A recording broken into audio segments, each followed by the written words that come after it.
Swastiastu, selamat siang. Berapa kali Bapak? Ya, Kali aja. sekali aja. Kelihatan sangat lelah sekali. Selamat siang Ibu. Selamat ada sini berapa?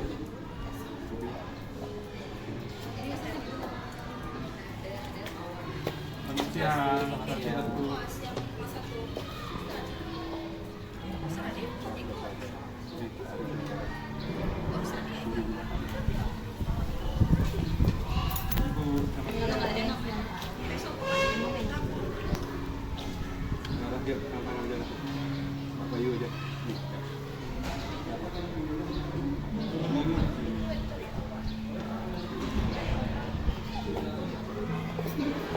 Siang Ibu.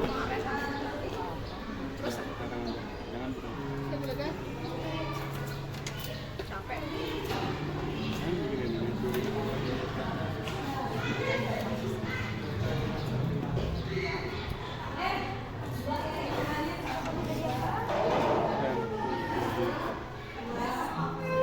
Berapa kali?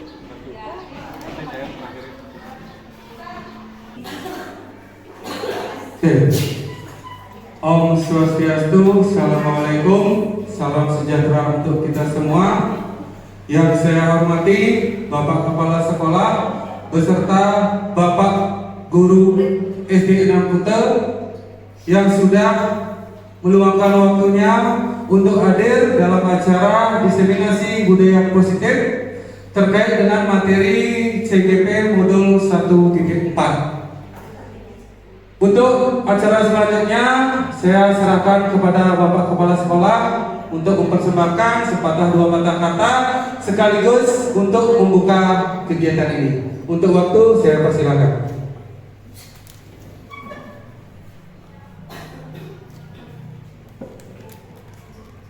Selamat siang Bapak Ibu.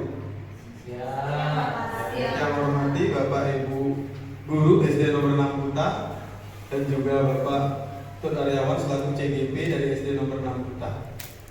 Jadi pada kesempatan ini sungguh sangat luar biasa dan rasa bangga karena di sekolah kita ini berkesempatan mendapat kegiatan diseminasi budaya positif yang merupakan implementasi dari pembelajaran calon guru penggerak angkatan 11 Kabupaten Badung.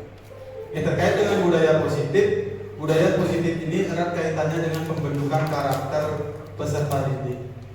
Tentunya sesuai dengan tujuan dari pendidikan nasional, yaitu pada saat ini diutamakan adalah pendidikan karakter. Tentunya diharapkan nanti Bapak Ibu peserta dalam kegiatan diseminasi positif ini nanti mendapat pembelajaran, pengalaman tentunya terkait dengan budaya positif yang nantinya sangat bermanfaat dalam pembimbing pembelajaran di kelas masing-masing. Oke, tanpa pikir panjang lagi, tanpa lebar,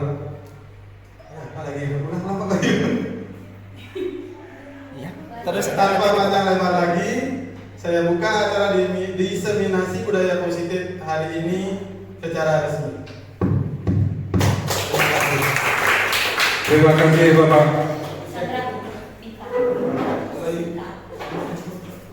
Bapak dan Ibu semua, karena ini jam siang, kita santai ya. Silakan Bapak Ibu sambil menikmati hidangan kanguin seadanya.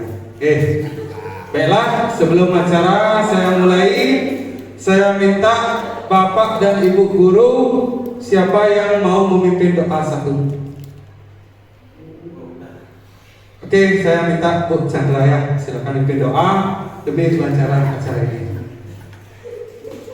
Silakan berdiri ya Bu Chandra ya.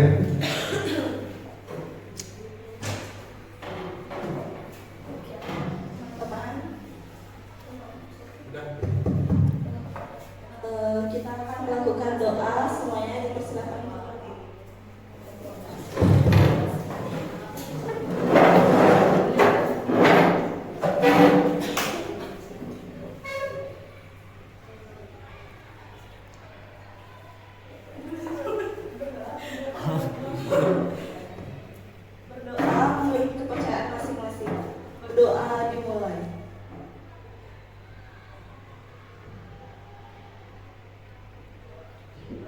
dapat diakhiri.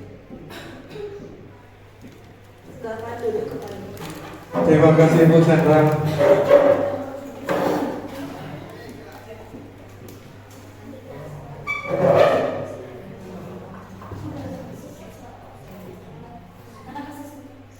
Baiklah, Bapak dan Ibu, untuk acara diseminasi budaya positif ini akan saya mulai. Bapak dan Ibu bisa perhatikan pertanyaan pemantik. Nanti Bapak Ibu bisa jawab setuju atau tidak. Pertanyaan pemantik yang pertama, hukuman dapat mendisiplinkan anak. Bagaimana menurut Bapak dan Ibu guru? Tidak setuju semuanya? Bu Ines bagaimana? Setuju apa tidak? Oke, tidak setuju. Terus pertanyaan pemantik yang kedua, pemberian hukuman dengan hal positif seperti membaca atau membersihkan halaman sekolah itu dapat meningkatkan disiplin anak. Bagaimana menurut Bapak dan Ibu? Tidak setuju. Jadi dari dua pertanyaan pemantik ini Bapak dan Ibu tidak setuju. Mungkin ada yang bisa memberikan alasannya. Kenapa pertanyaan pemantik ini Bapak dan Ibu jawab dengan tidak setuju? Siapa yang mau memberikan alasan? Mungkin Pak Adi. Silakan Pak Adi.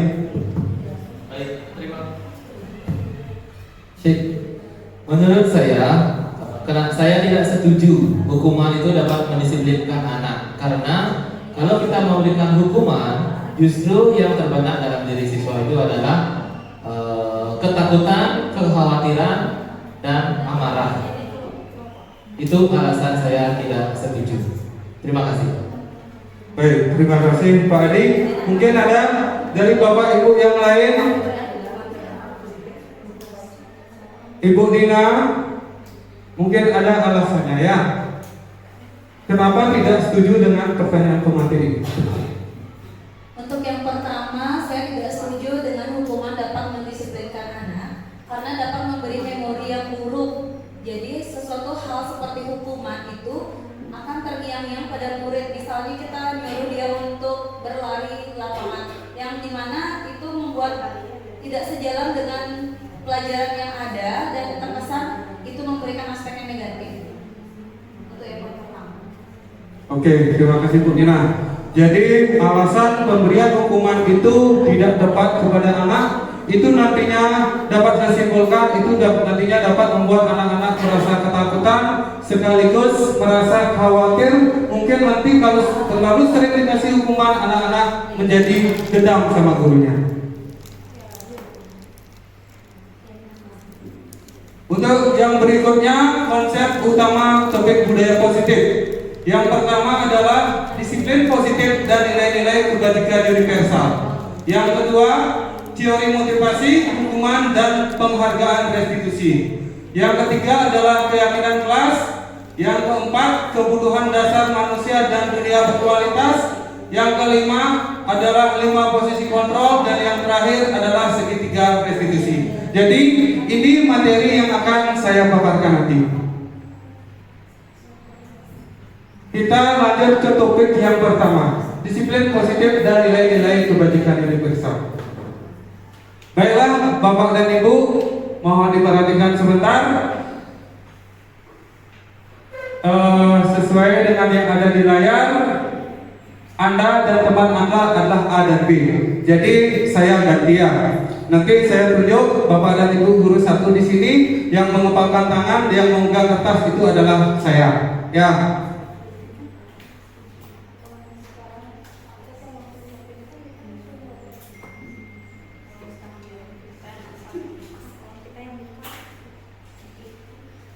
Dah, perhatikan.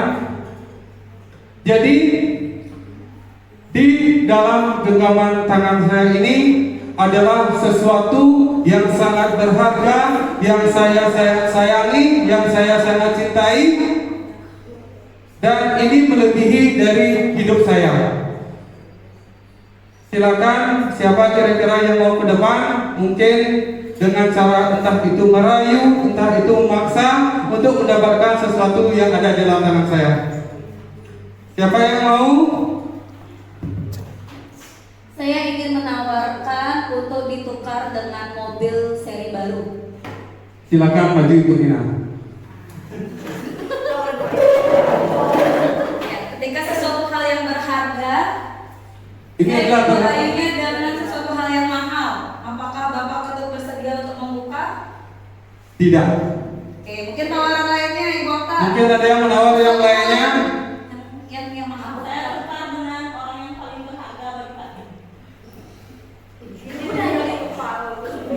Ini yang paling berharga. Oh gitu. Ada yang mau? Ada lagi yang mau melakukan tawar-menawar? Saya tukar dengan jabatan yang tinggi. Tidak. Karena benda yang ada di dalam genggaman tangan saya ini adalah benda yang paling saya sayangi. Ya. Baiklah, saya akan membuka genggaman ini. Jadi hal yang paling saya sayangi dalam hidup ini adalah keluarga saya, melebihi hidup saya sendiri.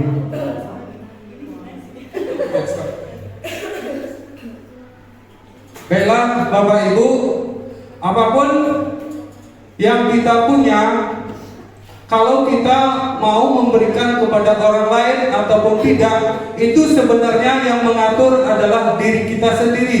Diri kita sendiri yang mengontrol hidup kita sendiri. Tidak boleh ada paksaan dari luar. Berikutnya adalah perubahan paradigma teori kontrol atau teori pilihan ilusi kontrol. Yang pertama, ilusi guru mengontrol murid. Jadi ilusinya adalah guru-guru tersebut, guru-guru bisa mengontrol, mengarahkan murid. Ilusi yang kedua, ilusi bahwa kritik dan membuat orang merasa bersalah dapat menguatkan karakter. Jadi ketika kita mengkritik atau kita membuat orang itu, murid itu merasa bersalah, dapat menguatkan karakternya. Itu hanya ilusi. Terus yang ketiga, ilusi bahwa semua penguatan positif, efektif dan bermanfaat. Dan ilusi yang terakhir adalah orang dewasa memiliki hak untuk memaksa. Baiklah Bapak Ibu, tabel berikut ini adalah tabel stimulus respon dan teori kontrol. Siapa sesungguhnya yang memiliki kontrol? Yang pertama, kita mencoba mengubah orang agar berpandangan sama dengan kita. Teori kontrolnya adalah kita berusaha memahami pandangan orang lain tentang dunia. Yang kedua, perilaku buruk dilihat sebagai suatu kesalahan. Teori kontrolnya adalah semua perilaku memiliki tujuan. Jadi ketika murid berbuat salah atau benar, pasti memiliki tujuan tersendiri. Yang ketiga, orang lain bisa mengontrol saya. Teori kontrolnya adalah hanya Anda yang bisa mengontrol diri Anda. Saya bisa mengontrol orang lain. Teori kontrolnya adalah Anda tidak bisa mengontrol orang lain. Yang terakhir, model berpikir menang dan kalah. Teori kontrolnya itu adalah model berpikir menang, menang, dan menang.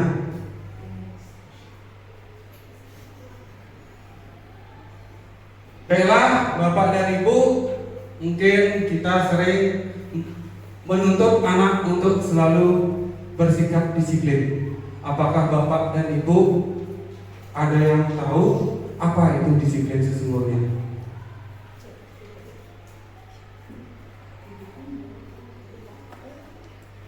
Silakan Bapak dan Ibu, ada yang tahu apa itu disiplin?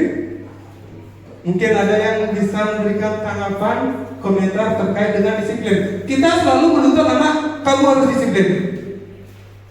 Ya kan? Oke, Bu Hedi.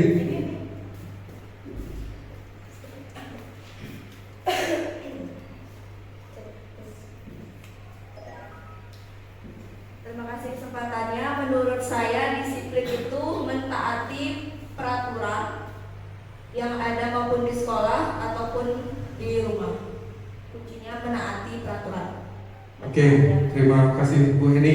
Jadi menurut Bu Heni, disiplin itu berarti menaati peraturan. Dimanapun berada, kalau ada aturan kita harus taati. Mungkin dari Bapak Ibu guru yang lain, mungkin ada tambahan terkait dengan disiplin. Silakan Bu Guru Suri.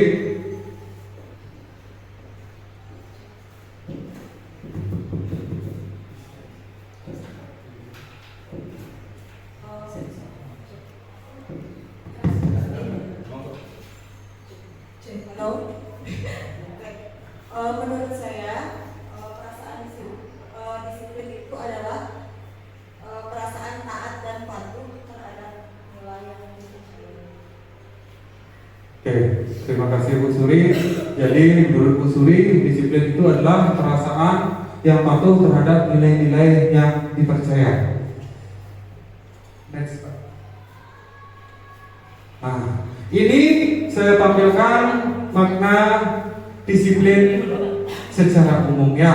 Jadi kalau tadi dari Bu Heni, makna disiplinnya itu adalah menaati peraturan. Kalau dari Bu Suri, itu makna disiplinnya adalah mempercayai sesuatu yang dipercaya. Dan disiplin diri membuat orang menggali potensi menuju sebuah tujuan. Apa yang dia hargai menjadi sesuatu yang dilakukan seseorang pada orang lain untuk mendapatkan kepatuhan. Kecenderungan umum adalah menghubungkan kata disiplin dengan ketidaknyamanan, bukan dengan apa yang kita hargai atau pencapaian suatu tujuan mulia. Baiklah, berikutnya adalah nilai-nilai kebajikan universal. Nilai-nilai kebajikan adalah sifat-sifat positif manusia yang merupakan tujuan mulia yang ingin dicapai setiap individu. Nilai-nilai tersebut bersifat universal dan lintas bahasa, suku, bangsa, agama maupun latar belakangnya.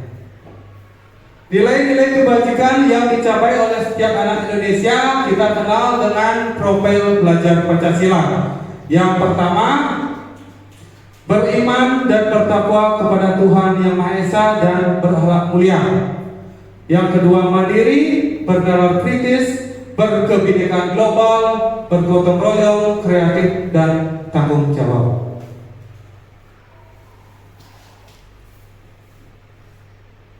Topik yang selanjutnya, topik yang kedua adalah teori motivasi, hukuman, dan penghargaan restitusi. Nah, Bapak dan Ibu, coba perhatikan pertanyaan pemantik di depan. Mengapa kita merasa cemas akan lambat? Jadi, Bapak dan Ibu guru ketika datang ke sekolah, kalau terlambat pasti ada rasa cemas. Kenapa? Kenapa? Takut dimarahi. Oke. Takut ditegur. Lagi? Karena melanggar aturan. Ya, betul sekali. Semua orang yang biarpun itu tidak di sekolah dimanapun, kalau kita sudah datang terlambat, biarpun aturan itu mungkin tertulis atau tidak, kalau sudah yang lainnya terlambat, pasti kita akan merasakan cemas, kita merasakan ketakutan.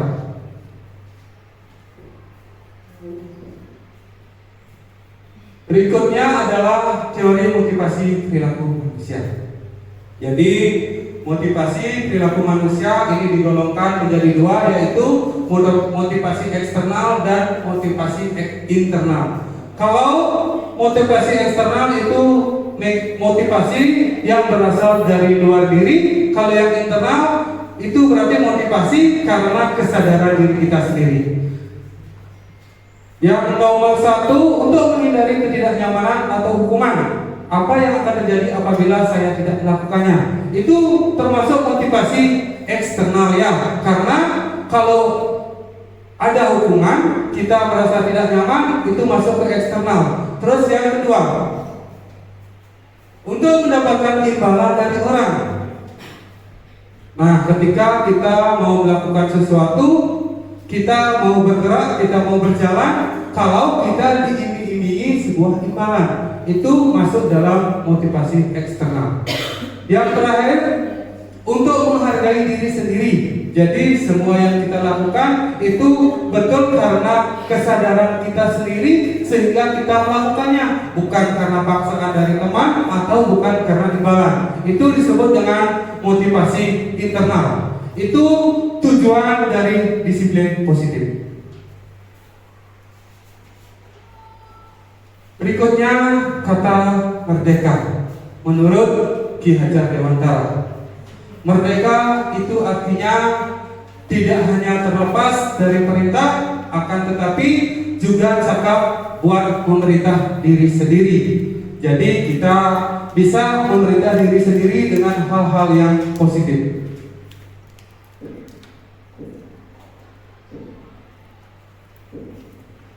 Baiklah, pertanyaan pengantin berikutnya. Menurut Bapak dan Ibu, apakah dengan penghargaan dapat meningkatkan kualitas diri Bapak dan Ibu? Apakah dengan penghargaan dapat meningkatkan kualitas? Silakan Bapak Ibu yang mau memberikan tanggapan. Pak Adi. Baik, terima kasih. Menurut saya, apakah penghargaan dapat meningkatkan kualitas Anda? Menurut saya dapat. Alasannya, jika kita mendapatkan penghargaan, itu adalah suatu reward untuk diri sendiri yang dapat memotivasi diri, sehingga dapat meningkatkan kualitas diri untuk kedepannya untuk lebih baik lagi. Terima kasih. Terima kasih Pak Adi. Mungkin dari yang lain, Bu Okta. Kalau menurut saya penghargaan itu tidak dapat meningkatkan kualitas diri, karena menurut saya yang mampu meningkatkan kualitas diri itu adalah pengalaman dan berbagai pelatihan-pelatihan yang diikuti. Jadi pembelajarannya yang meningkatkan kualitas diri. Kalau penghargaannya menurut saya tidak. Terima kasih. Oke, terima kasih Bu Okta. Bu Pipit jadi sudah. Oke, terima kasih. Jadi terkait dengan penghargaan dapat meningkatkan kualitas, kita memiliki hak untuk mempunyai jawaban sesuai dengan kepercayaan kita masing-masing. Kalau dari Pak Adi, penghargaan itu dapat meningkatkan kualitas. Kalau dari Bu Okta, penghargaan itu tidak dapat meningkatkan kualitas. Ya, jadi saya tangkap dari jawaban Pak Adi, karena ada penghargaan, kita meningkatkan kualitas, kita menjadi lebih bersemangat untuk mengerjakan sesuatu. Kalau dari Bu Okta, penghargaan itu tidak dapat meningkatkan kualitas, tapi pengalaman yang dapat meningkatkan kualitas. Terima kasih Bu Okta dan Pak Adi. Saya minta tepuk tangannya dulu untuk semuanya.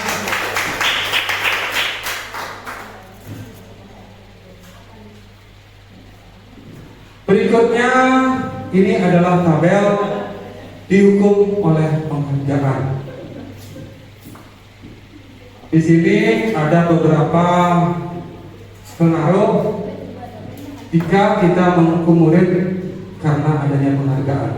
Yang pertama adalah pengaruh jangka pendek dan jangka panjang. Yang kedua, penghargaan menghukum.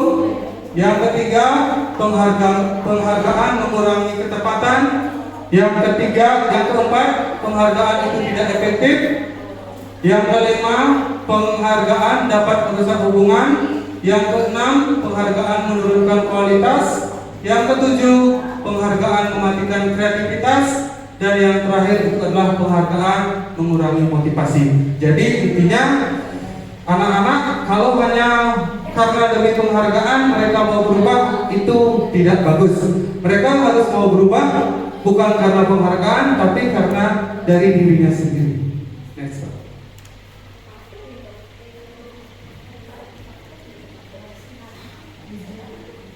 Berikut adalah bentuk program kebajikan atau apresiasi.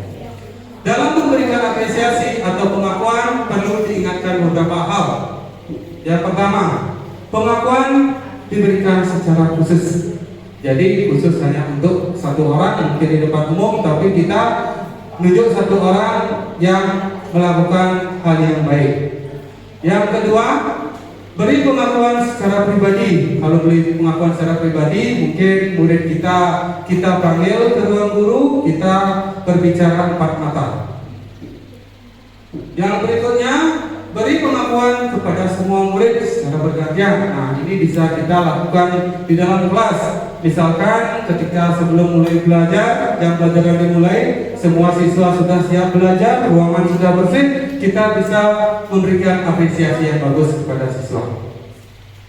Yang berikutnya adalah memberi pengakuan secara konsisten. Konsisten ini berarti secara teratur, secara terus-menerus, sehingga murid akan menjadi lebih semangat. Dan yang terakhir itu adalah fokus pada prosesnya.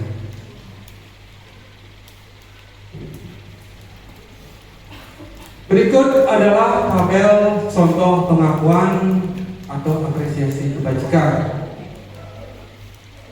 Yang pertama, pembuka. Kemarin saya perhatikan nilai kebajikannya adalah rasa empatimu besar sekali, dan situasinya pada saat menolong murid baru di kelas kita. Jadi ceritanya ini ada siswa yang menolong murid, kita sebagai guru memberikan apresiasi kepada murid biar murid itu merasa senang dengan apa yang dia lakukan. Berikutnya, pembukanya itu adalah saya menghargai. Nilai kebajikan itu adalah kepedulian, dan situasinya pada saat kamu membantu teman-teman dalam mengerjakan tugas kelompok. Jadi nilai kebajikan yang muncul di sini adalah kepedulian. Yang terakhir itu adalah pengucapan rasa terima kasih atas rasa tanggung jawab. Ini kejadian atau situasinya adalah pada saat kamu memungut kertas-kertas yang berserakan di lantai. Jadi ketika murid tanpa disuruh dia mau memungut kertas-kertas yang berserakan, kita sebagai seorang guru wajib memberikan apresiasi yang baik kepada seorang murid. Baiklah Bapak dan Ibu, sekarang kita akan membahas tentang hukuman dan konsekuensi.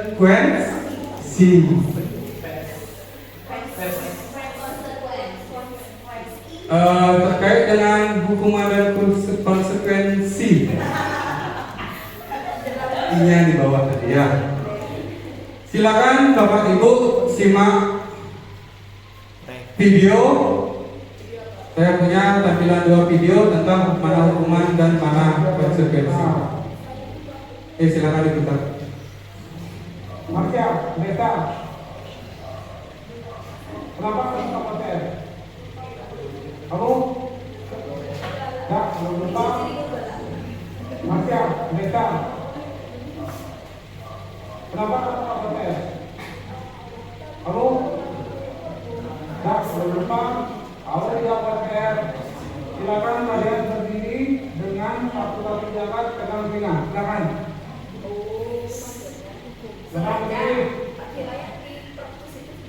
Ini adalah video yang pertama. Marsha dan Neta, tahu kesalahannya sekarang apa? Tidak membuat PR. Jadi kalau tidak membuat PR, apa yang harus kalian lakukan? Ya, kalian sudah paham itu. Kalau kalian tidak buat PR, berarti pada jam istirahat kalian terus mengerjakan tugasnya. Ya, nanti pada jam istirahat yang lainnya silakan tunggu di luar. Marsha dan Neta tetap di kelas mengerjakan PR. Pak Guru akan mengawasi sampai selesai baru kalian beristirahat. Paham? Ya, sekarang silakan dulu.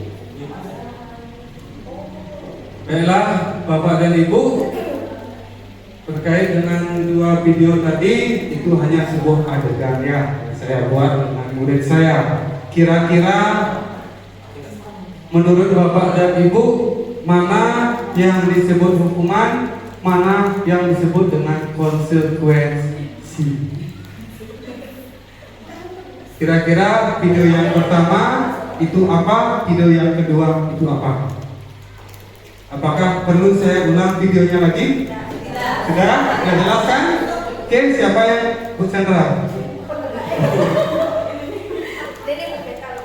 Oke Bu Beta. Ya nggak apa-apa Bu Beta. Kasih aja saya kemudian kalau mau bicara ya. Silakan Bu Beta. Untuk yang pertama itu hukuman, yang kedua Konsekuensi. konsekuensi.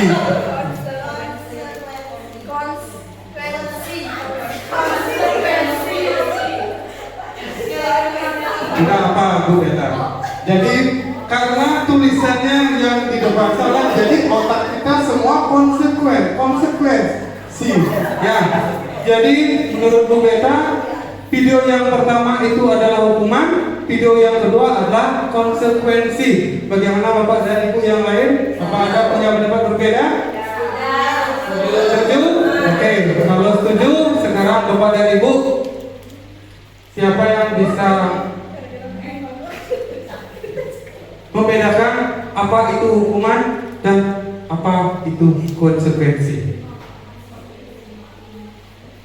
Tadi Bapak dan Ibu sudah tahu kalau video pertama itu adalah hukuman, video yang kedua adalah konsekuensi. Otomatis Bapak dan Ibu tahu pengertiannya apa itu hukuman, apa itu konsekuensi. Silakan Bapak Ibu yang mau. Bu Ines, terima kasih Bu Ines. Menyebutkan kepada saya, tindakan guru yang pertama mencatat 100 kali di dalam buku. Bu Ines.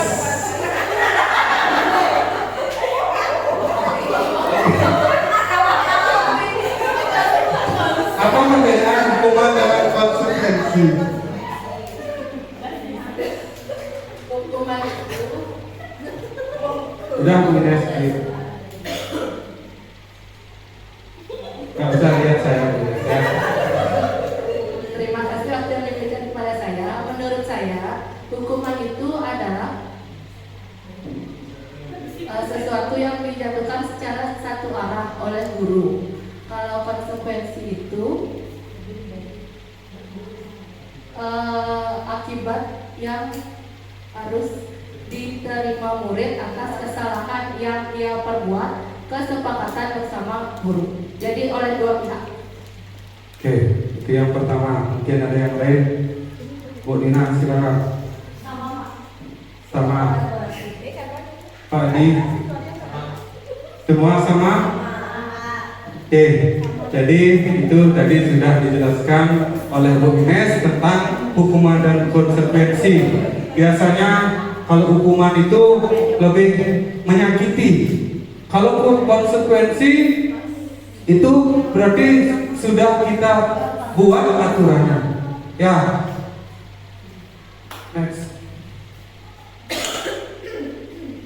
Berikut adalah tabel. Silakan Bapak dan Ibu tentukan mana yang hukuman, mana yang konsekuensi.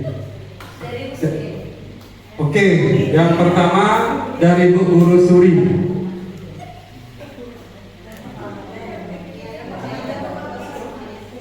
Guru mencatat 100 kali di dalam buku kalimat, saya tidak akan terlambat lagi karena terlambat ke sekolah. Itu termasuk hukuman. Oke, kalau menurut Bu Suri itu hukuman. Lanjut Bu Ines. Lari mengelilingi lapangan basket 2 kali dan terlambat hadir di sekolah. Itu hukuman. Oke, yang kedua juga hukuman. Murid diminta untuk push up 15 kali karena tidak menggunakan masker ke sekolah. Itu termasuk hukuman. Berikutnya Bu Mambeta. Pernyataan yang nomor 1, 2, 3, 4. Menggantikan kertas tugas teman yang telah dicoret-coret. Hukuman. Oke, menurut Bu Mambeta konsep hukuman. Ya. Membersihkan tumpahan air di meja tulis karena tersenggol pada saat belajar. Konsekuensi. Lanjut Bu Chandra. Murid disuruh untuk tidak mengenakan sepatu seharian di sekolah karena tidak mengenakan sepatu hitam. Itu apa? Hukuman apa konsekuensi? Hukuman. Oke, Pak Adi yang terakhir. Lari mengelilingi lapangan basket 2 kali karena terlambat 10 menit untuk pelajaran PJOK. Hukuman. Hukuman. Oke. Tahan dulu. Kita ulang jawaban dari Bu Guru Suri tadi apa? Hukuman, Bu Ines? Hukuman, Bu Nina hukuman, Bu Mambeta hukuman, konsekuensi, hukuman, hukuman. Oke, Pak, silakan next. Kita akan lihat jawabannya ya. Jadi mungkin ada beberapa pendapat yang berbeda, mana yang kita sebut dengan hukuman, mana yang disebut dengan konsekuensi. Oke, saya akan bahas dua pernyataan di sini. Di sini ada dua pernyataan, yang nomor 2 dan yang nomor 7. Nomor 2, lari mengelilingi lapangan basket 2 kali karena terlambat hadir di sekolah, itu masuk dalam hukuman. Dan yang terakhir, lari mengelilingi lapangan basket 2 kali karena terlambat 10 menit waktu jam pelajaran PJOK. Jadi, menurut pendapat saya ini ya, yang terakhir disebut konsekuensi karena ini masih berkaitan dengan jam pelajarannya olahraga. Jadi sekalian dia pemanasan, dia juga mengikuti pelajaran olahraga. Ya, itu menurut pendapat saya. Next. Berikut ini adalah tabel perbedaan antara hukuman dan konsekuensi. Mungkin saya tidak banyak baca ya, saya baca secara umum aja. Kalau hukuman itu sesuatu yang menyakitkan dan harus terjadi. Kalau konsekuensi sesuatu harus terjadi. Yang kedua, hukuman membuat anak sakit fisik ataupun hati. Jadi ketika kita menghukum murid, fisiknya sakit, hatinya juga sakit. Kalau konsekuensi membuat anak merasa tidak nyaman dalam jangka waktu yang pendek. Mungkin pagi aja kita hukum dengan konsekuensi, paginya aja dia merasa tidak nyaman. Terus kalau hukuman, anak membenci kedisiplinan. Konsekuensi, anak menghargai kedisiplinan. Saya baca yang terakhir aja. Kalau hukuman, marah, merasa bersalah, dipermalukan, merasa tidak dihargai, itu kalau anak yang dihukum. Tapi kalau konsekuensi, anak-anak akan merasa kehilangan hak, dibuat tidak nyaman, diasingkan untuk sementara waktu. Next. Berikutnya tentang restitusi. Saya yakin Bapak dan Ibu sudah sering mendengar tentang istilah restitusi. Mungkin ada yang mau memberikan pengertian secara umum restitusi. Secara singkat, restitusi itu seperti apa? Oke, Pak Adi, silakan. Baik, menurut saya restitusi adalah proses menciptakan kondisi bagi murid untuk memperbaiki kesalahan mereka, kemudian mereka bisa kembali ke kelompoknya untuk memperkuat karakternya. Terima kasih. Oke, terima kasih Pak Adi. Jadi restitusi menurut Pak Adi itu adalah menciptakan kondisi murid untuk memperbaiki kesalahan mereka sehingga mereka menjadi karakter yang lebih kuat dan bisa kembali kepada kelompok mereka. Selain itu, restitusi juga merupakan proses kolaboratif yang mengajarkan murid untuk mencari solusi untuk masalah mereka dan membantu berpikir tentang orang seperti apa yang mereka ingin jadi nanti saat mereka sudah dewasa. Terus bagaimana mereka harus memperlakukan orang lain. Next.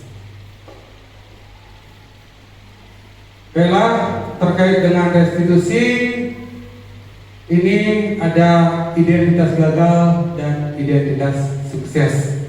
Jadi secara jelas, kalau identitas gagal kita berikan hukuman, itu berpengaruh yang negatif kepada murid. Kalau identitas sukses, ada konsekuensi dan restitusi. Kalau yang konsekuensi ini berpengaruh netral, kalau yang restitusi ini memberikan pengaruh yang positif terhadap murid. Saya bacakan satu.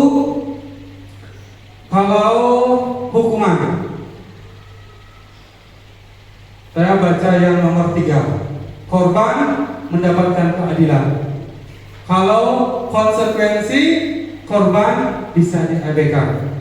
Restitusi, korban mendapatkan ganti. Nah, ini masuk dalam identitas gagal dan identitas sukses. Next.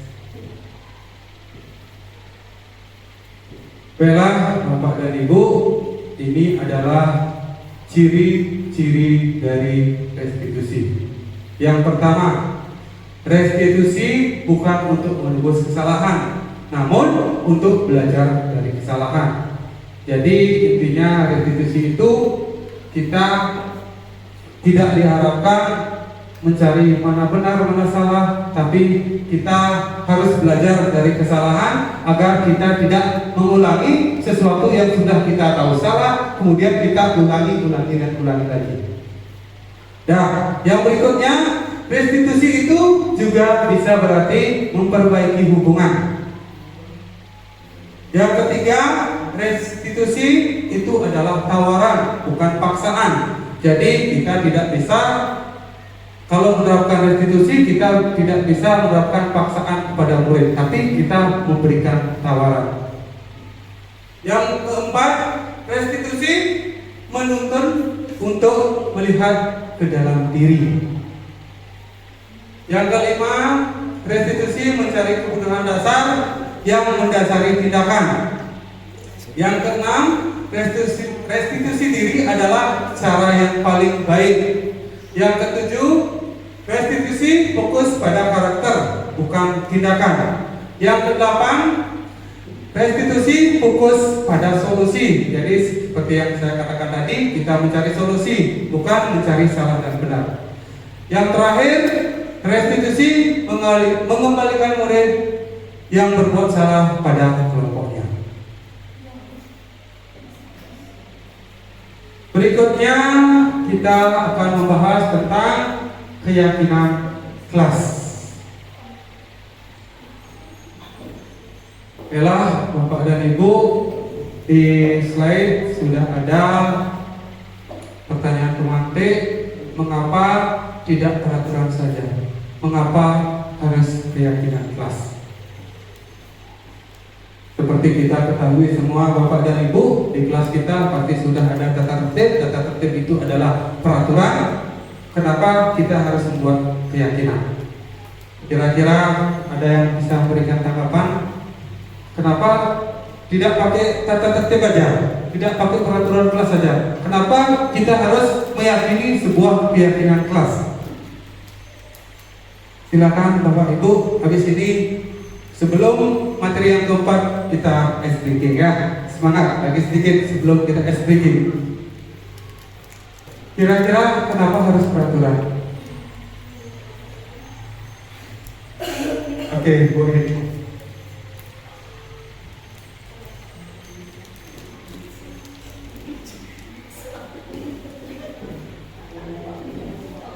Kenapa keyakinan kelas dan tidak peraturan kelas? Karena keyakinan kelas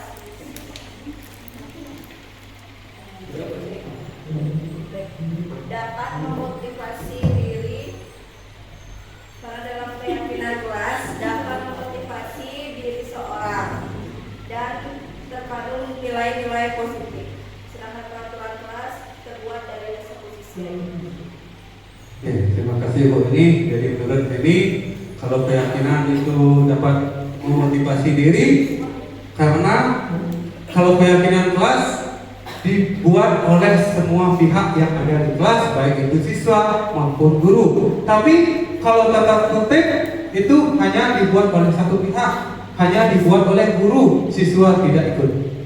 Next.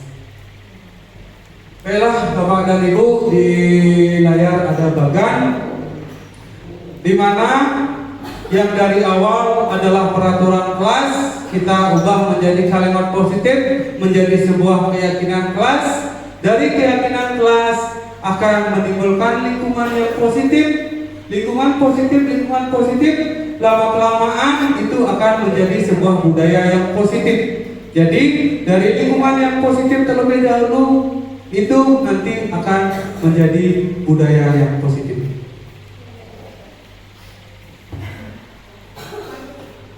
Untuk kegiatan pendalaman keyakinan kelas, ini dibuat menggunakan tabel T dan Y.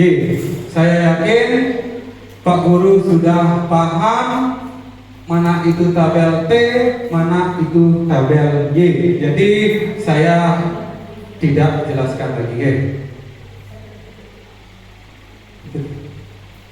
Ini beberapa dokumentasi pembuatan dokumen atau pembuatan keyakinan kelas di kelas 6A. Baiklah Bapak dan Ibu, mohon perhatikan ke depan. Saya akan kasih mix.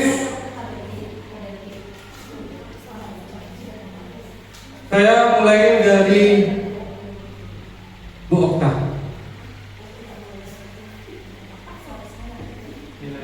Nilai-nilai kebajikan. Yang pertama itu selalu kembalikan buku ke tempatnya. Keyakinan kelasnya atau nilai kebajikannya di sini adalah bertanggung jawab. Oke, yang pertama selalu kembalikan buku di tempatnya, itu nilai kebajikan atau keyakinan kelasnya adalah bertanggung jawab. Selanjutnya silakan Bu Vivi. Ya, bergiliran ya.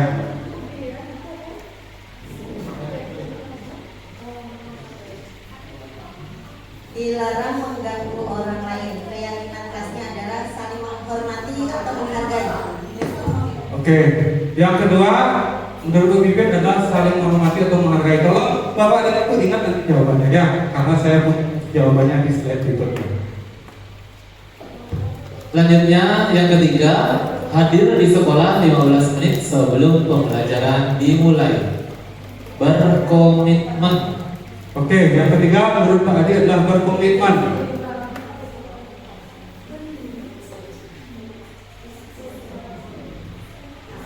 Dilarang melakukan kekerasan, ketertiban atau kedisiplinan. Ketertiban. Nah, jadi segitu aja ya, 4 aja. Coba kita lihat jawabannya. Oke, dari jawaban Bu Okta, selalu kembalikan buku ke tempatnya, tanggung jawab. Bagaimana Bu Okta? Betul tadi ya? Oke, yang kedua jawaban Bu Okta adalah menghormati orang lain. Betul ya? Terus jawaban yang ketiga, berkomitmen bisa, menghormati orang lain juga bisa. Dan yang keempat, di dalam melakukan kekerasan itu nilai kebajikannya adalah keselamatan. Next. Oke, karena tadi saya janji sebelum topik keempat saya akan berikan SPK. Bapak dan Ibu yang sehat, yang masih bersemangat, saya minta siapa yang mau menyumbangkan SPK satu. Oke, kasih tepuk tangan untuk Pak Adi dulu. Silakan Bapak dan Ibu ikuti arahan dari Pak Adi.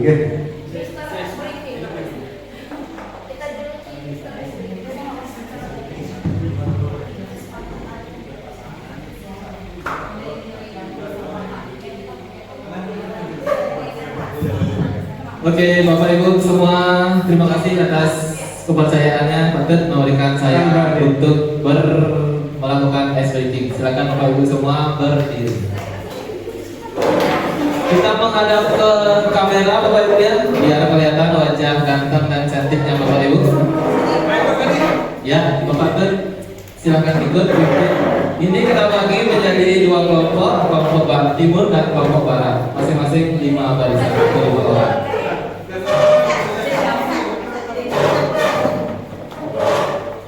Di sini masih kosong Bapak Ibu. 5, di sini 5, di sini 5. Boleh mundur 1 langkah.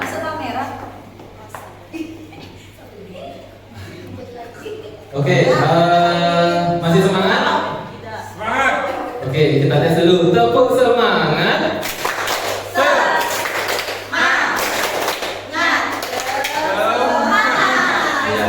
Speaking hari ini adalah ibu-ibu, bapak-ibu tahu lagu Naik Delman? Tahu. Pada hari Minggu ku turun ayah ke kota.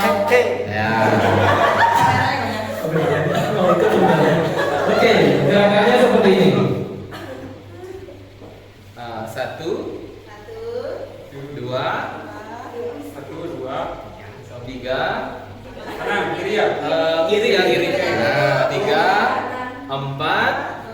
5 di perut, 6 kanan jempol, kiri 7, kiri jempol 8. Bisa? Oke, kita coba ya. 1, 2, mulai. Pada hari Minggu ku turut ayah ke kota, naik delman istimewa, ku duduk di muka, ku duduk samping Pak Kusir yang sedang bekerja, mengendarai kuda supaya baik caranya. Tuk tik tak tik, tuk tik tak tik, tuk tik tak tik, tuk tik tak tik, tuk tik tak, suara sepatu kuda. Oke, sekarang lebih cepat ya. 1, 2, mulai. Pada hari Minggu ku turut ayah ke kota, naik delman istimewa, ku duduk di muka, ku duduk samping Pak Kusir yang sedang bekerja, mengendarai kuda supaya baik caranya. Tuk tik tak tik, tuk tik tak tik, tuk tik tak tik, tuk tik tak tik, tuk tik tak, suara sepatu kuda. Tuk tik tak tik, tuk tik tak tik, tuk tik tak tik, tuk tik tak tik, tuk tik tak, suara sepatu kuda. Oke. Oke, terima kasih Pak Adi. Sekarang silakan Bapak dan Ibu kembali ke tempat duduknya. Bapak dan Ibu silakan dinikmati hidangannya ya.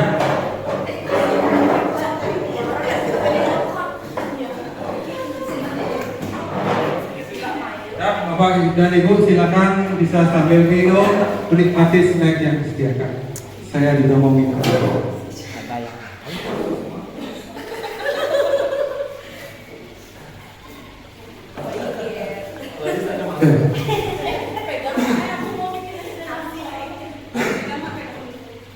Baiklah Bapak dan Ibu, sambil menikmati hidangan, kita akan lanjutkan ke topik yang berikutnya adalah kebutuhan dasar manusia dan dunia berkualitas. Next.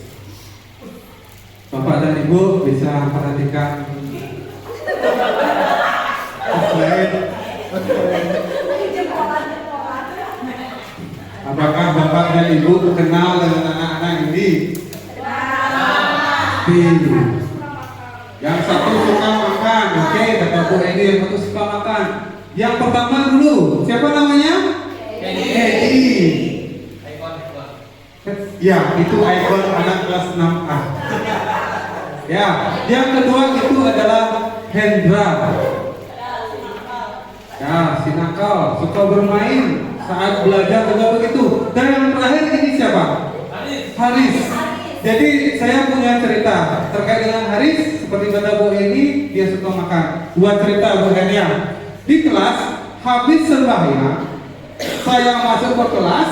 Seharusnya murid-murid ini menyiapkan buku untuk belajar, dan kebetulan dia duduk di depan meja saya. Saya masuk kelas, dia enak makan, buka buku saya masih pagi ini.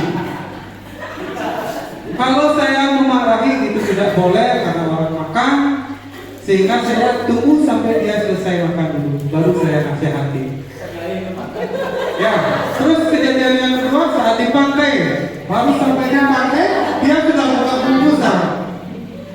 Ya, terkait dengan hal itu, next kita akan mempelajari tentang kebutuhan dasar manusia. Jadi kebutuhan dasar manusia itu ada 5. Yang pertama adalah kasih sayang dan rasa diterima.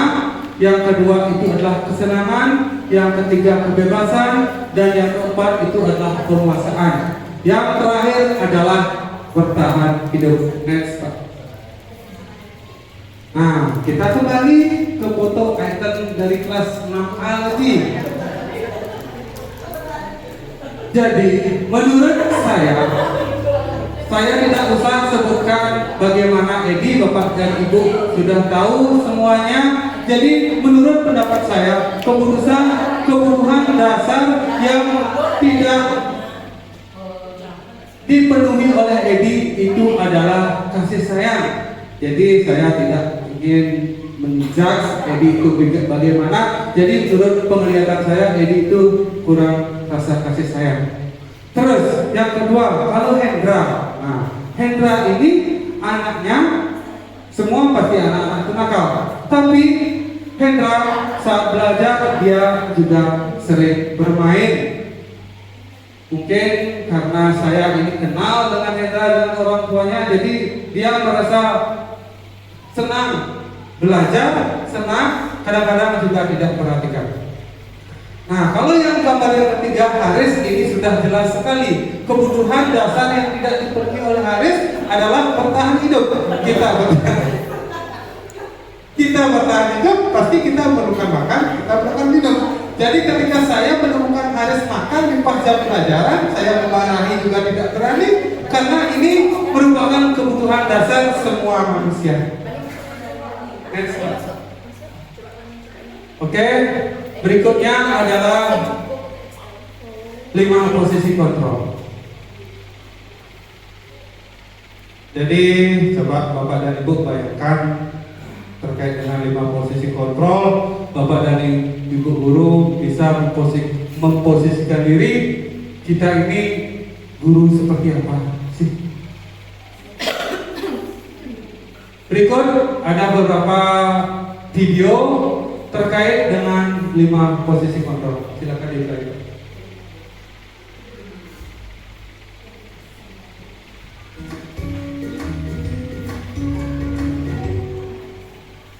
Salam bahagia Ibu dan Bapak guru hebat. Dalam penerapan disiplin positif restitusi, salah satu program yang dikembangkan adalah 5 posisi kontrol. 5 posisi kontrol dalam restitusi adalah proses perjalanan seorang pendidik agar dapat mengenali dunia. Pada video kali ini, kita akan membahas tentang 5 posisi kontrol yang dikembangkan oleh Dayang dosen dan contoh penerapannya.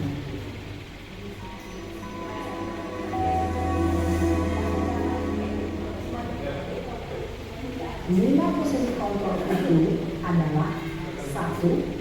Posisi penghukum, 2. Posisi pembuat rasa bersalah, 3. Posisi teman, 4. Posisi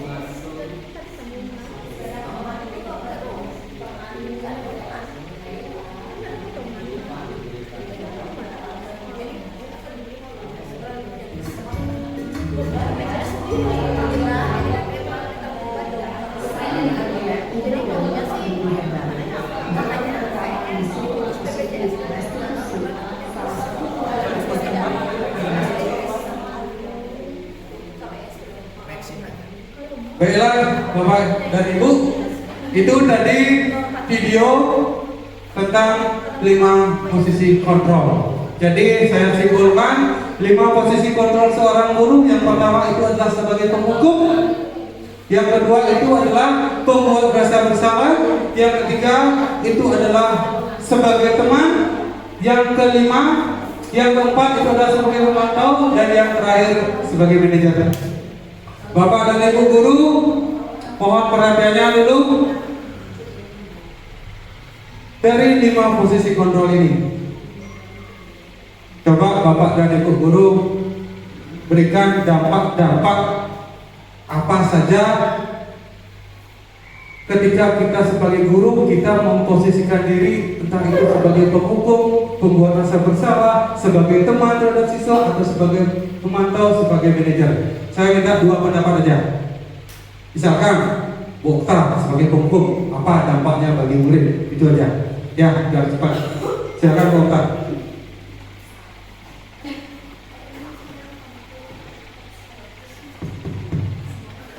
Itu aja.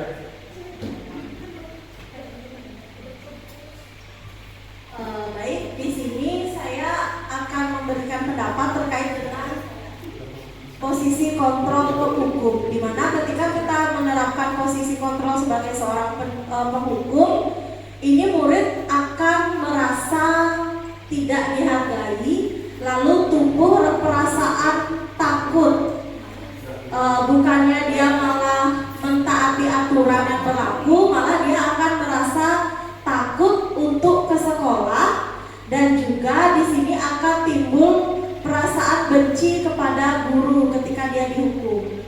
seperti itu. Terima kasih.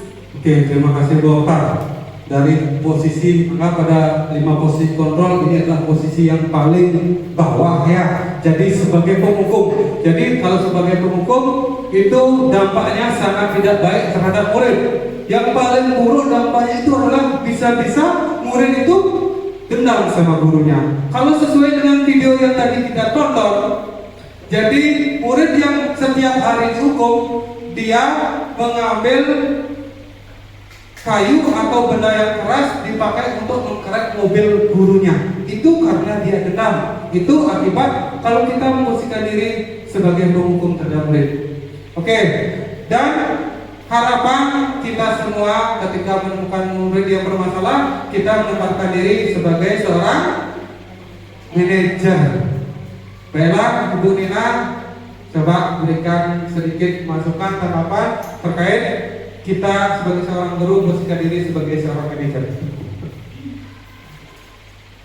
Menurut saya sangat penting untuk kita tahu dan memposisikan kita sebagai seorang manajer, di mana tahapannya memang yang sudah saya pelajari adalah yang pertama adalah menstabilkan identitas, di mana menstabilkan identitas itu tidak menyalahkan dan tidak ada dalam menyebutkan manusia tidak ada yang sempurna dan tidak membuat kesalahan. Kemudian yang kedua adalah memvalidasi tindakan. Validasi tindakan di sini untuk mencari solusi dari kesalahan yang dibuat murid. Yang ketiga adalah mengkaitkan dengan keyakinan kelas, di mana kesepakatan yang kita buat, kemudian hal-hal apa yang kita yakini untuk diterapkan di kelas. Jadi anak-anak akan tahu apa yang melanggar dari situasi tersebut. Terima kasih. Baiklah, terima kasih Bu Nina. Jadi ketika kita berhasil memposisikan diri kita sebagai seorang manajer di setiap kasus yang dibuat oleh murid, kita tidak menyalahkan murid, kita tidak mencari mana salah mana benar, tetapi kita ajak murid untuk menemukan solusi dari permasalahannya. Next. Baiklah, saya sedikit aja ya terkait dengan tabel di papan. Pernyataan berikut nanti Bapak Ibu coba sebutkan posisi apa Bapak Ibu ketika melakukan pernyataan seperti depan. Misalkan yang pertama, saya kecewa sekali dengan kamu. Ini posisi apa? Membuat rasa bersalah. Ya, ini membuat rasa bersalah. Yang kedua, kamu tidak benar melakukannya. Menghukum. Yang ketiga, ayolah demi Bapak, ayolah demi Ibu. Ini sebagai teman. Terus, apakah kamu mau mendapatkan stiker bintang hari ini?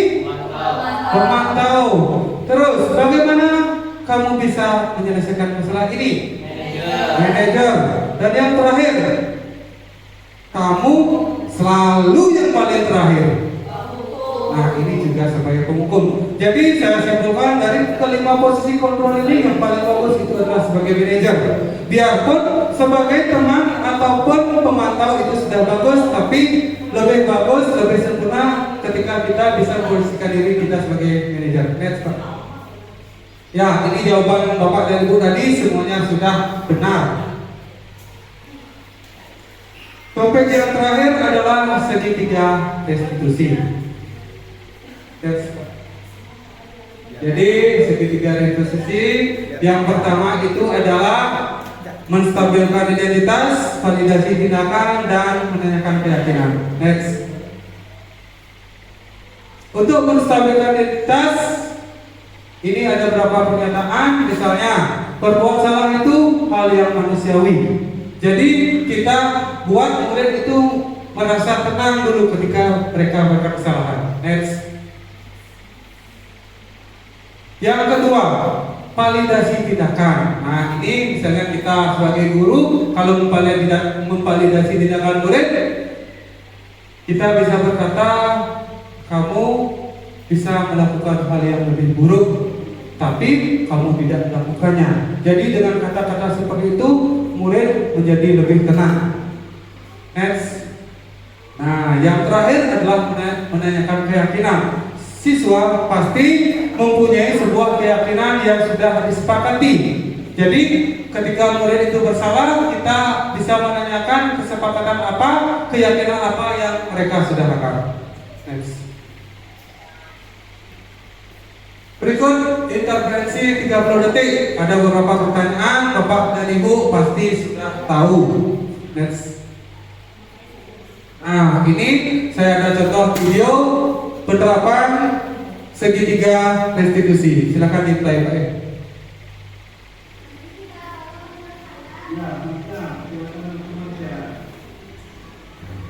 Dimana pembaruannya dari ya.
Ini adalah memvalidasi tindakan yang salah.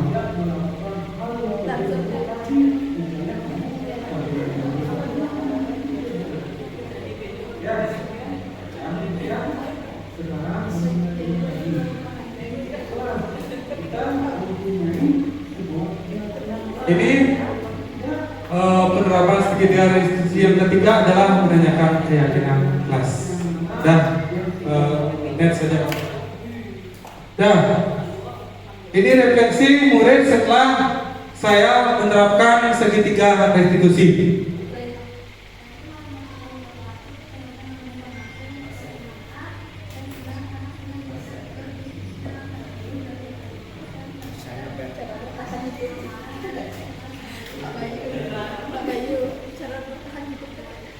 Ya, jadi saya ceritakan sedikit tentang video tadi, mungkin suaranya kurang jelas ya.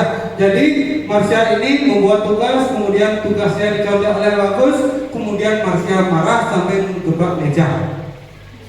Nah, dari hal itu saya memberikan penguatan menggunakan penerapan segitiga restitusi, dan Marsha pun merasa senang ketika kita tidak menyalahkan dia, tapi kita mencari solusi dari perbuatan yang dia buat.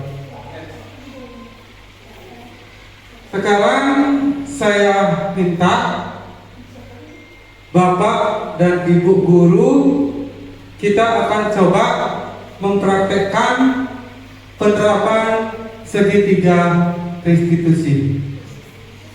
Siapa yang mau? Yang pertama, saya akan bentuk kelompok dulu ya. Saya ambil 4 orang aja ya. Kelompok yang pertama Bu Okta dan Bu Pipit. Kelompok yang kedua Bu Nina dan Bu Ines. Silakan saya berikan naskahnya dulu.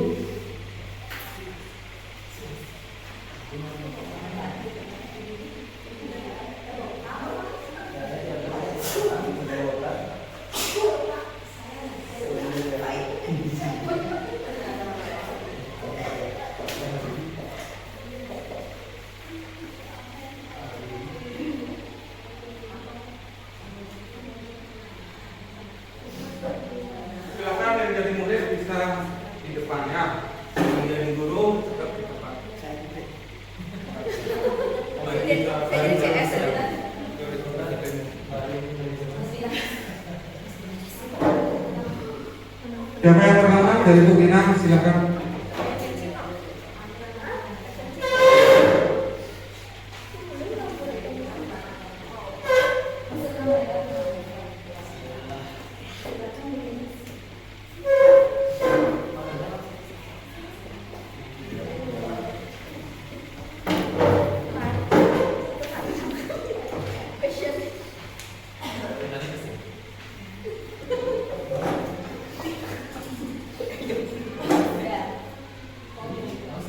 kuncinya hati-hati.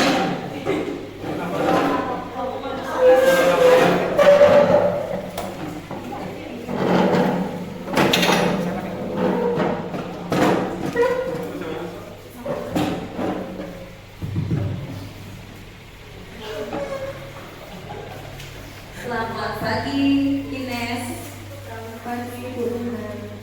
Iya, jadi Ines tahu nggak kenapa Ibu panggil kamu ke ruangan ini? Tidak tahu. Yakin tidak tahu? Ya, baiklah. Baru saja Pak Basti menceritakan bahwa Ines melakukan suatu tindakan. Apakah Ines tahu tindakan apa yang dilakukan? Baiklah, Ines berulang kali pergi ke toilet saat Pak Basti melakukan pelajaran matematika. Apakah benar? Benar, Bu. Ya, untuk apa Ines pergi ke toilet berulang kali? Ya, jadi menurut Pak Basti setiap kali menerangkan pelajaran, Ines selalu mengangkat tangan untuk pergi ke toilet. Apakah benar? Benar, Bu. Baik, berbuat salah itu tidak apa-apa. Manusia juga tidak ada yang sempurna. Saya ingin tahu apa yang sebenarnya terjadi. Saya Gak apa-apa. cari perhatian teman-teman. Jadi waktu bapaknya menjelaskan dan ada yang bertanya, saya ingin teman-teman memperhatikan saya. Makanya saya angkat tangan. Saya tidak berani menjawab, jadi saya bilang saya mau ke toilet. Ya, dengan melakukan hal itu untuk menyenangkan teman-teman. Ya, bisa terlihat kamu juga merasa senang dengan hal yang kamu lakukan. Tapi itu sebenarnya juga merugikan Orang lain. ya, seperti itu. Nah, kamu masih ingat nggak kepercayaan kita di kelas atau keyakinan kelas yang sudah kita buat sebelumnya? Masih belum. Selalu bersikap positif, senantiasa menjadi diri terbaik, percaya dan menghormati orang lain, serta barang miliknya, senantiasa membantu. Lalu keyakinan apa yang belum kamu tunjukkan? Senantiasa menjadi diri terbaik. Ya, untuk mencari solusinya, apa yang harus kamu lakukan? Saya harus belajar agar bisa menjawab pertanyaan bapaknya, jadi saya angkat tangan untuk menjawab soal. Ya, dengan tidak melakukan permainan lagi di dalam kelas. Untuk mencari perhatian teman bukan dengan melakukan hal yang merugikan orang lain. Jadi lebih menghormati guru mengajar. Jika mencari pertemanan, kamu bisa lakukan dengan dalam kegiatan istirahat. Apakah sudah paham? Ya, baik. Semoga kamu bisa menjadi anak yang baik selanjutnya. Itu saja yang ingin guru sampaikan. Terima kasih, Ines. Sudah, Pak. Oke, kasih tepuk tangan dulu untuk Bu Ina dan Bu Ines. Ya, jadi itu adalah satu contoh penerapan segitiga restitusi dengan kasus dari Bu Ina dan Bu Ines. Berikutnya, yang kedua adalah dari Bu Okta dan Bu Pipit menjadi murid. Silakan maju. Terus masalah teknisnya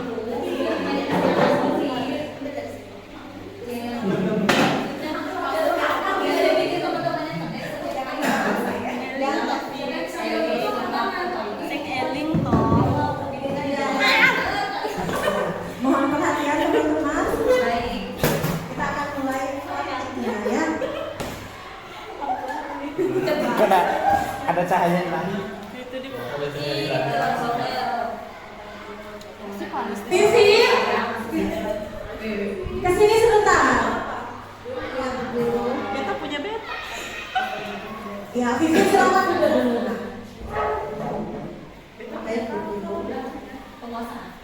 Vivi, hari ini Bu Guru lihat Vivi tidak melaksanakan piket di kelas ya. Iya, Bu Guru.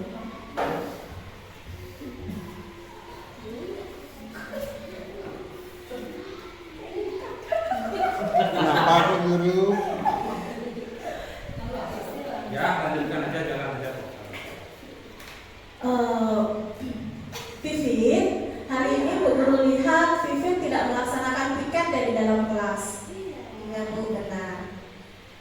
pasti punya alasan kan mengapa Vivit tidak melaksanakan piket?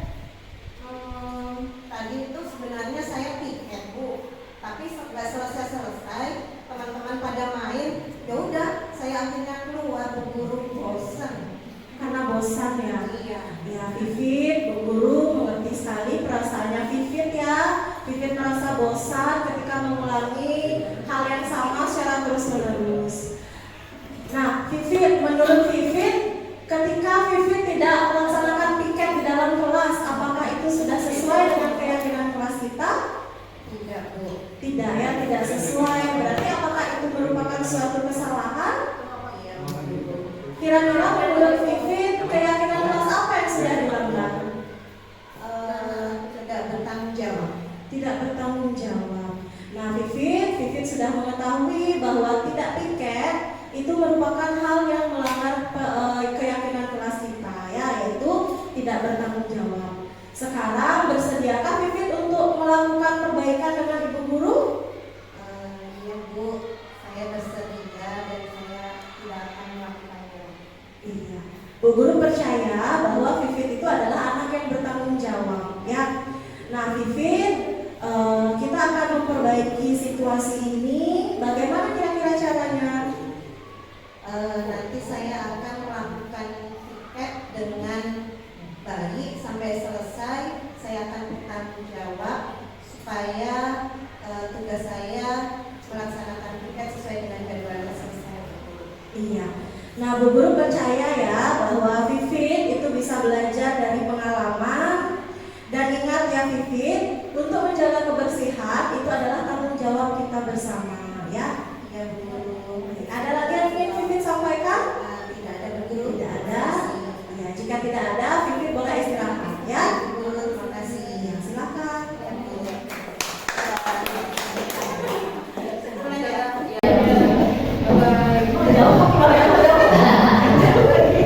Jangan ulangi lagi. Terima kasih. Ini adalah sebuah skenario yang sangat bagus dari Bu Nina dan Bu Ines dan dari Bu Okta dan Bu Tipi.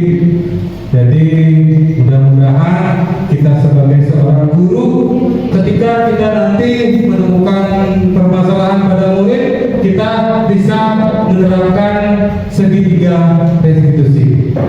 Baiklah. Ini adalah ringkasan bagian tentang disiplin positifnya.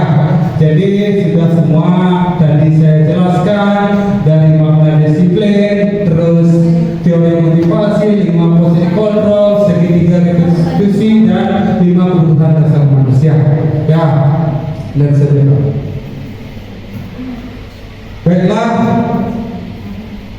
tahap berikutnya adalah kegiatan diskusi dan tanya jawab. Jadi saya harapkan Bapak dan Ibu mungkin mau memberikan masukan penilaian dari kegiatan ini, atau memberikan tanggapan, atau ada hal yang ingin ditanyakan. Saya hanya buka satu sesi dengan 2 pertanyaan. Boleh 1 pertanyaan, boleh 1 tanggapan. Mungkin untuk tanggapan saya minta langsung kepada Bapak Kepala Sekolah untuk memberikan tanggapan terkait dengan kegiatan ini.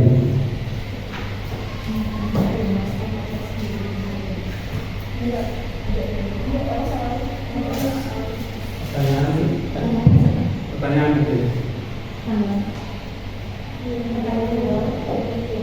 Tanggapan dari kegiatan ini. Oke, ya. Kalau gitu kita pertanyaan. Mungkin ada dari Bapak Ibu bertanya. Oke, Pak Adi. Baik, terima kasih atas waktunya. Luar biasa sekali diseminasi budaya positif ini dari Pak Ketua Karyawan. Di sini saya ingin bertanya terkait dengan peraturan ataupun keyakinan kelas. Di sini kita ketahui bahwa di setiap sekolah itu sudah ada yang namanya peraturan sekolah dan juga ada yang namanya keyakinan sekolah. Maksudnya keyakinan kelas. Nah, pertanyaan saya adalah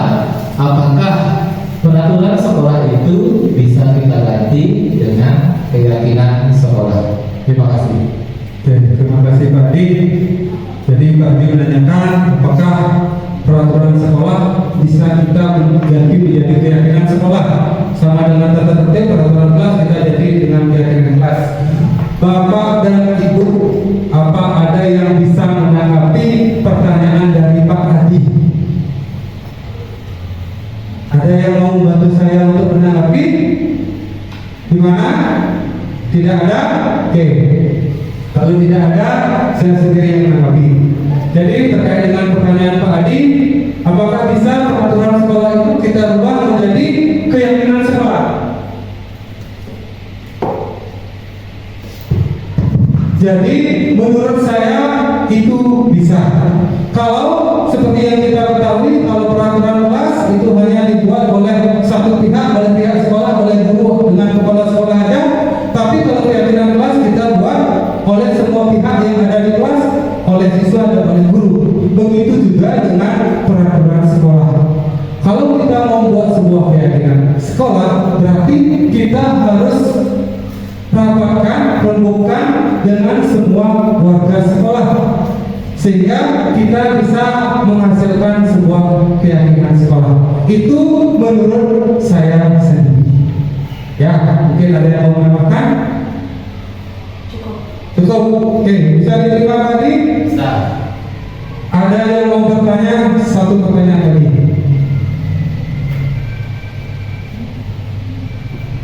Saya. Silakan Bu Nina.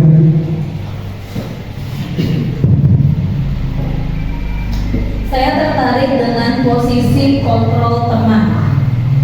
Menurut Bapak, apakah ada dampak negatif dari posisi kontrol teman jika kita lakukan itu terhadap murid kita? Terima kasih. Oke, terima kasih Bu Nina. Terkait dengan 5 posisi kontrol, seperti kita ketahui posisi kontrol itu ada 5: hukum, pembuat rasa bersalah, pemberi hukuman, pembuat rasa bersalah sebagai teman, pemantau dan manajer. Dari 2 yang pertama, penghukum dan pembuat rasa bersalah, kita harus hindari sebagai seorang guru. Nah, yang poin ketiga dan keempat yaitu sebagai teman dan pemantau. Sebenarnya ini sudah bagus, tapi ada kurangnya juga. Otomatis kalau sudah ada kurang, berarti ada dampak negatifnya. Nah, kalau dari posisi teman, ketika kita menempatkan diri sebagai seorang teman terhadap murid, kita takutnya nanti murid itu hanya akan patuh, hanya akan mau menurut ketika ada guru yang bersangkutan. Tapi ketika murid itu ketemu guru yang lain, dia akan malas semua peraturannya. Nah, itu dampak negatif dari kita memposisikan diri sebagai seorang teman. Gimana Pak Dina? Cukup. Cukup. Mungkin sesi tanya jawab apa saya bisa akhiri, atau mungkin Bapak Ibu ada di rumahnya yang ingin ditanyakan, saya persilakan. Baik, terima kasih.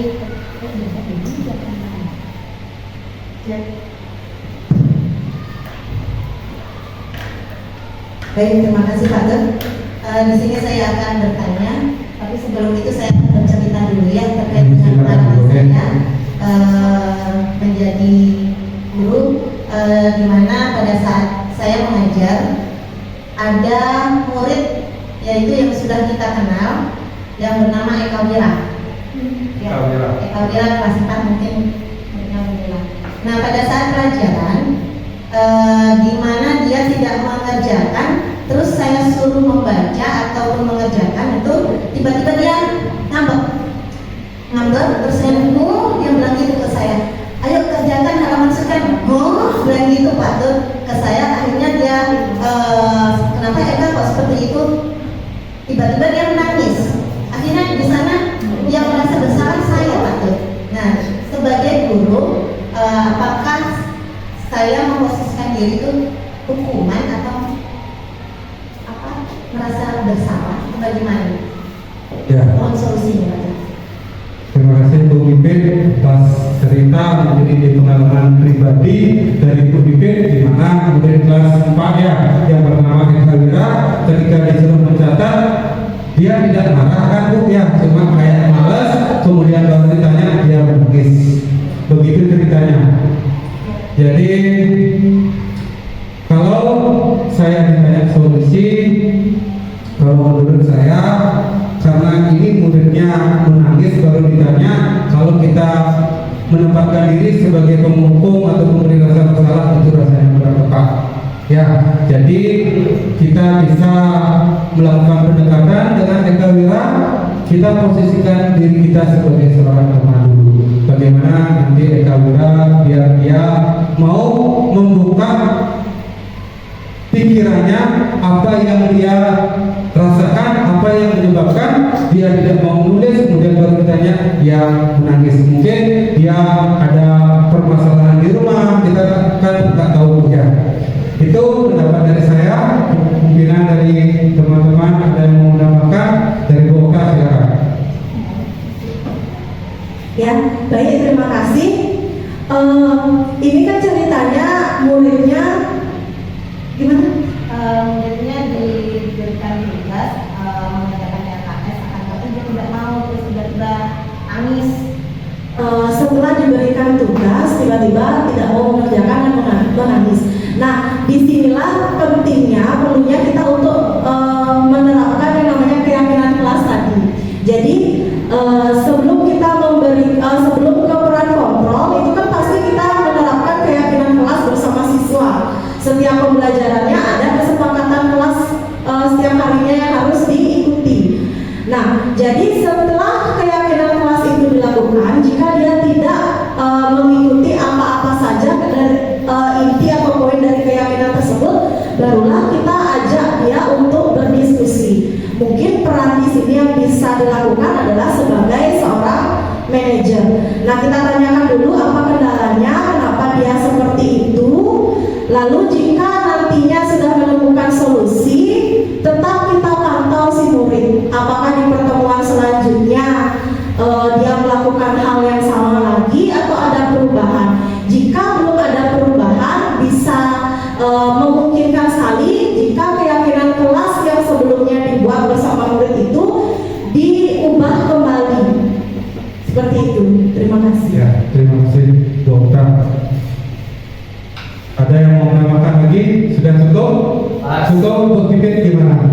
Ya, jadi kalau dari saya mungkin menempatkan diri sebagai seorang teman dari Dokter, menanyakan kembali keyakinan kelas yang sudah dibuat.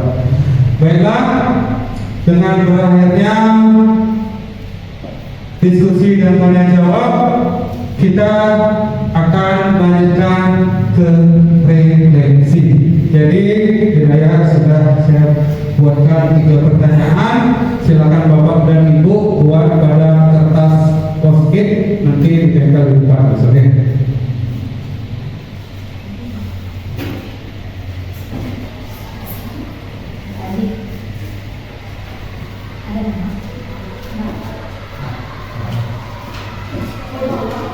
Warna pink dulu. Warnanya apa Pak?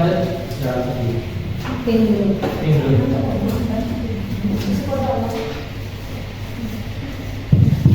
Untuk soal yang nomor 1 silakan tulis di kertas warna pink, yang nomor 2 nanti di warna orange, yang nomor 3 di warna hijau.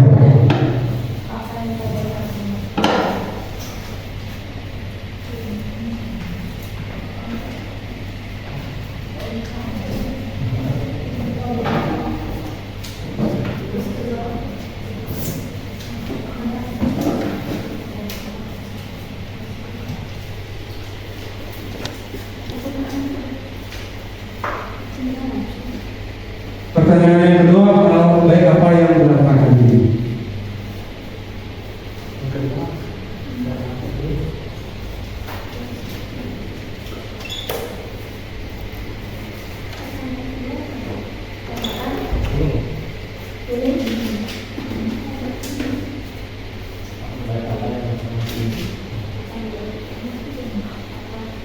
Silakan Bapak dan Ibu yang sudah selesai bisa langsung menempelkan di depannya.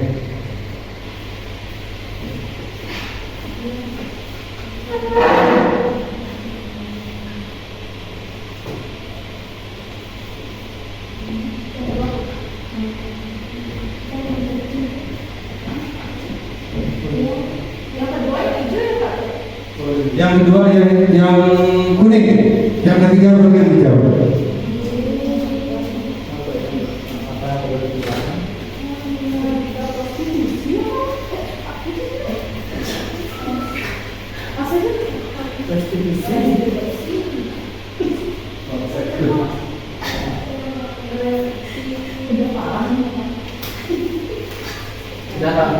Silakan yang sudah bisa langsung ditempel di paket.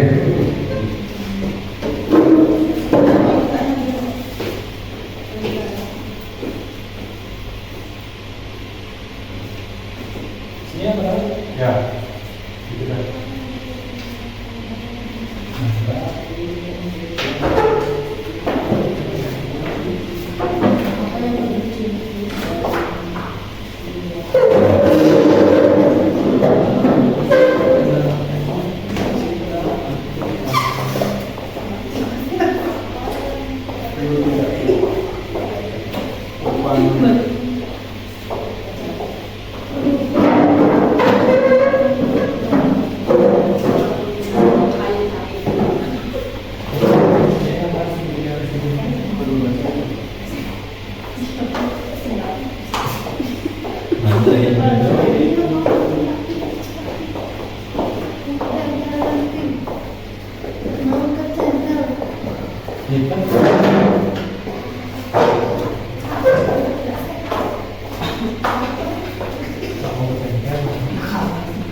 Demikian refleksi dari kegiatan hari ini. Mudah-mudahan apa yang kita sudah bahas hari ini bisa bermanfaat nanti kita sebagai seorang guru. Dengan berakhirnya refleksi, saya akan memberikan kesempatan kepada Bapak Kepala Sekolah, karena tadi Bapak Sekolah sudah membuka, Bapak Kepala Sekolah sudah membuka kegiatan ini. Saya memberikan kesempatan kembali lagi untuk Bapak Kepala Sekolah untuk memberikan tanggapan sekaligus menutup kegiatan ini. Saya persilakan. Terima kasih sekali lagi. Om Swastiastu. Assalamualaikum warahmatullahi wabarakatuh. Salam rahayu untuk kita semua. Ya, tadi kita sudah melihat pemaparan materi diseminasi budaya positif oleh calon guru penggerak dari SD nomor 6 Kuta, yaitu Iketut Hariawan. Tentunya pemaparannya sudah sangat luar biasa. Kita sebagai peserta juga mendapatkan banyak materi, pengalaman, karena sudah bermain peran tadi. Semoga nantinya apa yang kita dapatkan hari ini bisa kita pahami, kita implementasikan, dan kita bisa mengkondisikan murid sehingga bisa menjadi pemimpin pembelajaran yang lebih bermakna bagi anak. Harapan kedepannya tentunya hal-hal seperti ini bisa dilaksanakan secara rutin, pelaksanaannya juga lebih diterapkan secara terus-menerus, konsistensi, dan tentunya apapun kegiatannya kita harus melakukan evaluasi dan refleksi. Ini untuk kegiatan hari ini resmi saya tutup.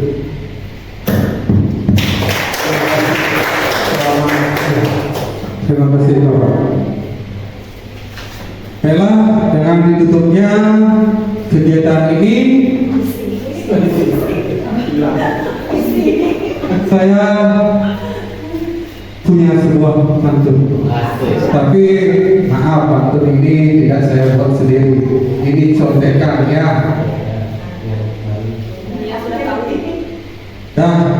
saya berpantun, nanti berpantun karena sambung dengan salam, dengan doa langsung berakhir ya. Jadi teman-teman saya banyak yang menuntut dengan kata-kata mutiara, dengan kata-kata yang indah. Saya tidak punya, saya tidak pandai buat kata-kata mutiara.